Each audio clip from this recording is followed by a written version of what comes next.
What's up guys, Scooter here. So I assume if you're watching this video, you're going to need a little bit of help with soldering. So no worries, soldering is pretty easy. I'd say I'm kind of a middle of the road solderer. I don't do a lot of it, but when I do, I try to do it right.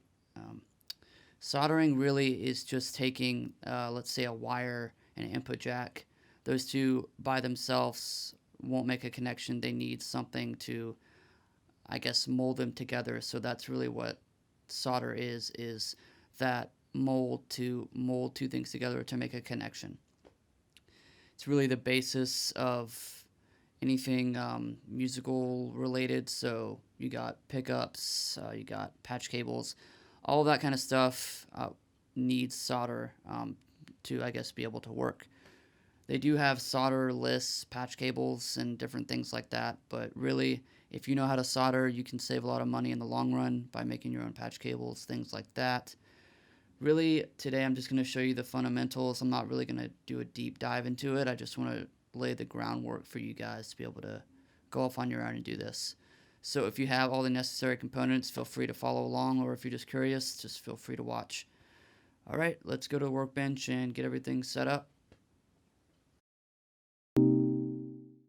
Alright guys, so let's strip some wire. You're just going to need some wire and some wire strippers.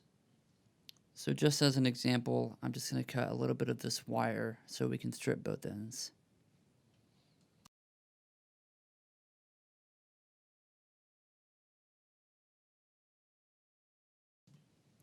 Alright guys, let's strip some wire. So it's pretty easy. Really, you just got to make sure you're on the right hole. If you're using a stripper like I am, you're going to want to make sure it's not too loose, because then the wire won't strip, or it will strip, but it'll look bad. It won't do it fully, if that makes sense. So really all I'm doing is just finding the hole that's snug enough, and you're going to tilt it. I like to tilt it and kind of use your thumb as leverage and just pull, making sure to keep the wire stripper snug around that wire. There you go. Super easy. And I kind of like to trim off a bit from the top just to make everything even. So you want to kind of shoot for more wire than you need, or more exposed wire than you need. So you can trim off a little bit on the top just to make it even. Cool, so we got one side done. Let's flip her around and do the other side.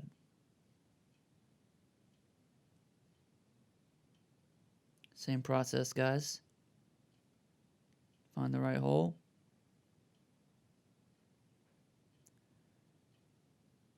Aim for a little bit more than you need.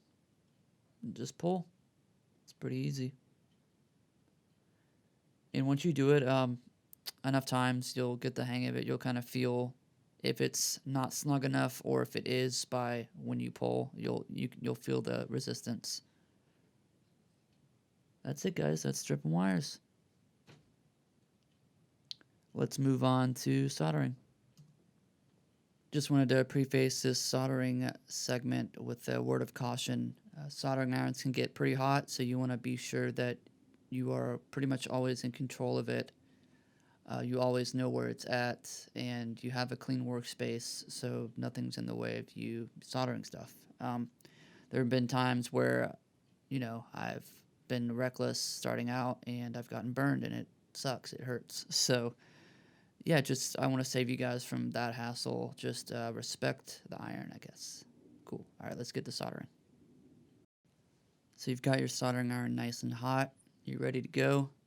Usually what I do before soldering anything is I like to clean off the tip. A clean tip means that heat conducts better, and it makes your life easier when soldering. I like to use a sponge. I've used rags in the past, those don't really work well. I think sponges work wonders in terms of cleaning off solder from your soldering iron. I believe you can use different things to clean off your soldering iron, but usually I just like to use a sponge and water. That's how I learned. So if there's a better way, a more efficient way, please let me know in the comments. I'm always down to learn something new.